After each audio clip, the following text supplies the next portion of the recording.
न्यायों की पुस्तक दूसरा बाब पहला अध्याय। पुराने नियम से न्यायों की पुस्तक दूसरा बाब उसके पहले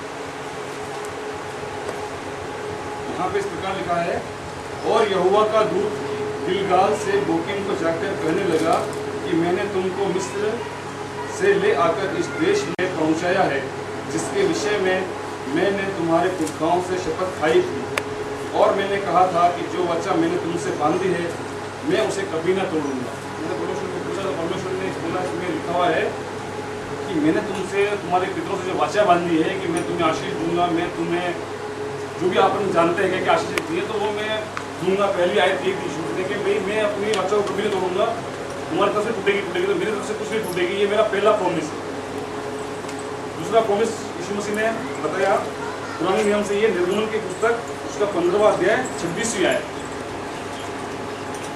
निर्गमन की पुस्तक उसका 15वां अध्याय 26वीं आयत से, कि यदि तू अपने परमेश्वर यहोवा का वचन तन मन से सुने और जो उसकी दृष्टि में ठीक है वही करे और उसकी आज्ञाओं पर कान लगाए और उसकी सब विधियों को माने, तो जितने रोग मैंने मिस्रियों पर भेजे हैं उनमें से एक भी तुझ पर ना भेजूंगा, क्योंकि मैं तुम्हारा चंगा करने वाला यहोवा हूँ। आज किसी न किसी प्रकार से हमारे जीवन के अंदर में परेशानी तो है, कोई ना कोई बीमारी तो है, चाहे छोटी सी है चाहे बड़ी है, लेकिन है कैसे है जब परमेश्वर का वचन हमको ये बता रहा है कि मैं तुम्हारा चंगा करने वाला हूँ। अगर मैं तुम्हारे नियम, तुम मेरे नियमों को मानोगे, तुम मेरी वीडियो पे चलोगे तो मैं तुम पर एक भी रोग नहीं भेजूंगा। ये परमेश्वर का प्रॉमिस है। जो वाचा वो बांध रहे हैं, तुमको पहला सरमन दिया और दूसरा ये दिया कि मैं तुमसे जो वाचा बांध रहा हूँ तुम पर एक भी रोग नहीं आएगा। तो फिर परेशानी, दुख या मुसीबत, कुछ न कुछ प्रॉब्लम तो हमारे घर में है ही है। हम ये देखेंगे कि क्या है वो परेशानी, क्या है वो, कौन सी आज्ञा हम नहीं मान रहे हैं या कौन सी परमेश्वर की वाचा को हम तोड़ रहे हैं। क्योंकि परमेश्वर ने साफ कह दिया मैं कभी तोड़ूंगा नहीं वाचा, कभी भी नहीं तोड़ूंगा, लेकिन कहीं ना कहीं टूट तो रही है। हम देखेंगे नए नियम में से मरकुस रचित सुसमाचार उसका 16वां बाब उसकी 15वीं आयत। नए नियम में से मरकुस रचित सुसमाचार उसका 16वां अध्याय उसकी 15वीं आयत। और उसने उनसे कहा, तुम सारे जगत में जाकर सारी सृष्टि के लोगों को सुसमाचार प्रचार करो। हम में से कितने जने प्रचार करते हैं? शायद यीशु मसीह ने यही कहा था मेरे आने से पहले कि जब तक तुम इजराइल के नगरों को फिर न चुकोगे कि मैं आ जाऊंगा। लेकिन हम प्रचार तो करते ही नहीं। पहली हमारी गलती कि हम प्रचार नहीं करते हैं। ये हम मेरे को परमेश्वर ने बताया है, हर एक को प्रचार करना है। यीशु मसीह का प्रचार हम नहीं करेंगे तो हम, ये सिर्फ नहीं मेरा अकेले का काम नहीं है और इस हमें सब अकेले काम नहीं है, उनका काम अकेले का नहीं है, हम सब का काम है प्रचार करना। यीशु मसीह उद्धार करता है, वो हमारे जीवित उद्धार करता परमेश्वर यीशु मसीह है। बस इतना ही कहना, और कुछ नहीं कहना। पहली बात प्रचार की। दूसरी हम देखते हैं यूहन्ना रचित सुसमाचार उसकी 15 बाब दूसरी आयत। नए नियम से यूहन्ना रचित सुसमाचार उसका 15वां बाब दूसरी आयत।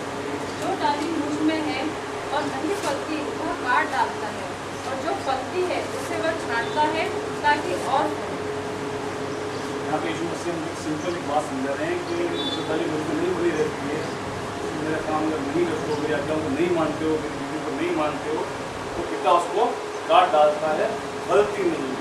सबसे बड़ी वजह यही है, हमारे जीवन में कोई दुख है, कोई परेशानी है, किसी प्रकार की प्रॉब्लम है, वो इसी वजह से है। क्यों? क्योंकि हम प्रचार नहीं करते हैं। इसी के आगे यूहन्ना रचित सुसमाचार उसका 15वां अध्याय उसकी 7वीं और 8वीं आयत पढ़ेंगे। यदि तुम मुझ में बने रहो और मेरा वचन तुम में बना रहे, तो जो चाहो मांगो और वह तुम्हारे लिए हो जाएगा। ये उससे आयत की तरह है जो हमने निर्गमन के अंदर पढ़ी थी। अगर तुम मेरी आज्ञाओं को मानो, मेरे नियम पे चलो, वही बात आ गई। यीशु मसीह ने क्या बोला? एक नहीं बोला खाली बस तुम सुसमाचार प्रचार करो, उस पर विश्वास करो, बस उसे करो। लेकिन हम ठीक है सुनते हैं, मैं बोल रहा हूँ आज सुन रहे हैं सब, चढ़ भी जाते हैं, पैसा बोलते हैं, सुनते हैं, घर आ जाते हैं। दिनचर्या हमारी मतलब सुनना है, दिल को बोलना है, मतलब मेरे से कोई भी होगा पीछे से काम बोलने का है, अपना सुनने का काम है, लेकिन इसके लिए भी तो यीशु मसीह ने कह रखा है। पढ़ेंगे नए नियम से याकूब की पत्री पहला बाब उसकी 22वीं आयत। नए नियम से याकूब की पत्री पहला बाब उसकी 22वीं आयत। परंतु वचन पर चलने वाले बनो और केवल सुनने वाले ही नहीं जो अपने आप को धोखा देते हैं। यहाँ पे बात सुनेगी, चलने वाले बनो। शुरू से जो बात चलती हुई है कि हम सुनते तो हैं, बोलते भी हैं, लेकिन चलते नहीं हैं। क्यों नहीं चल रहे हैं? क्या कारण है इसका? हम आज हम मीटिंग कर रहे हैं तो कितने दिन हैं यहाँ? 25 भी नहीं होंगे। और ये अगर खाना होता तो हम यहाँ जगह पड़ जाते। ये सच है। अगर अपन ऐसे रहेंगे तो यीशु मसीह कैसे आएंगे? प्रचार नहीं करेंगे तो यीशु मसीह नहीं आएंगे। यीशु मसीह तो आएंगे। यीशु मसीह से बहुत दूर था। 33 साल की उम्र है मेरी, अभी मैं 30 साल तक मैं कभी चर्च नहीं किया। 29 साल तक कभी चर्च नहीं किया। मैं जानता नहीं था कि परमेश्वर के बेटे यीशु मसीह हैं और यीशु मसीह के पिता परमेश्वर हैं। कि बाइबल में कोई भूल नहीं थी। मैंने 30 साल की उम्र तक बाइबल नहीं भूली थी, क्योंकि मेरे पापा क्रिश्चियन है, मम्मी क्रिश्चियन है, मम्मी पापा क्रिश्चियन है। अजमेर में रहने वाला हूँ, लेकिन मैं भी ऐसा ही था और बहुत दूर था मैं। जिस तरीके से यीशु मसीह मुझे खड़ा कर सकते हैं, आप हमें वचन प्रीच करता हूँ 3 साल के अंदर, आज वचन प्रीच रहा हूँ, जिस तरीके से मुझे खड़ा कर सकते हैं वैसे ही दूसरों को भी बहुत खड़ा कर सकते हैं। क्योंकि इसमें एक वचन लिखा हुआ है, ये मैं अपनी तरफ से बोल रहा हूँ वचन, कि घर के पुत्र बाहर बैठेंगे और बाहर के पुत्र अब्राहम और इसहाक पर बैठेंगे, ऐसा लिखा है वचन। अगर यीशु मसीह की बात पे कान नहीं लगाएंगे, अगर हम वचन समाचार प्रचार नहीं करेंगे, परमेश्वर के आज्ञा को नहीं मानेंगे, हमारे साथ में ताली काट दी जाएगी। मैं अभी पढ़ा है, ताली काट दी जाएगी। क्या करें? कैसे करें प्रचार? युवा भी कैसे करें? आज मैं बोलता हूँ, करें कैसे प्रचार? भैया ने क्योंकि आज भैया ने प्रचार करो, कहाँ करें, कैसे करें? इस और यीशु मसीह इसका एक बहुत अच्छा मतलब उपाय करके गए थे हमारे। हम उसको पढ़ते हैं, लेकिन ज़्यादातर सीखने वाले उस चीज़ को बिलीव नहीं करते। मैं भी सीखने कर सकता हूँ, बिलीव नहीं करते। तो पढ़ते हैं क्या कहा है यूहन्ना रचित सुसमाचार, उसका 14वां बाब उसकी 26वीं आयत। यूहन्ना रचित सुसमाचार उसका 14वां बाब की 26वीं आयत। परंतु सहायक अर्थात पवित्र आत्मा जिसे पिता मेरे नाम से भेजेगा, वह तुम्हें सब बातें सिखाएगा और जो कुछ मैंने तुमसे कहा है वह सब तुम्हें स्मरण कराएगा। अगर आपके पास पवित्र आत्मा नहीं है, मैं क्या दुनिया का कोई भी आदमी कितना भी आपके सामने प्रीच कर ले, आपके समझ में नहीं आएगी। जब तक आपके पास पवित्र आत्मा नहीं है, आपके घर में परेशानी रहेगी, दुख रहेगा, भोग रहेगा। क्यों? क्योंकि वो सहायक जो हमें सिखाएगा, समझाएगा, वो इसका टीचर है। तो यीशु मसीह की बातें जानने वाला सिर्फ पवित्र आत्मा ही, जो हम आज की तारीख में हमें गाइड करता है, हमें सिखाता है। हम दुआ करते हैं, वचन मांगते हैं, वचन मिलता है। कैसे मिलता है? पवित्र आत्मा ही देता है। आज हमारे पास क्यों नहीं? यूनियन किसके पास नहीं हो सकता है, बहुत सबके पास में है, जानता हूँ, लेकिन जिनके पास नहीं है, क्यों नहीं? आज यीशु मसीह आपसे कह रहा है, वो आपको देना चाहता है, तो वैसे नहीं मिलता है।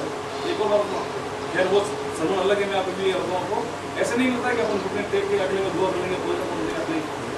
वो सिर्फ यीशु मसीह के चेलों के हाथ रखने से ही मिलता है। और मैं भी बोलना ऐसे नहीं मिलता।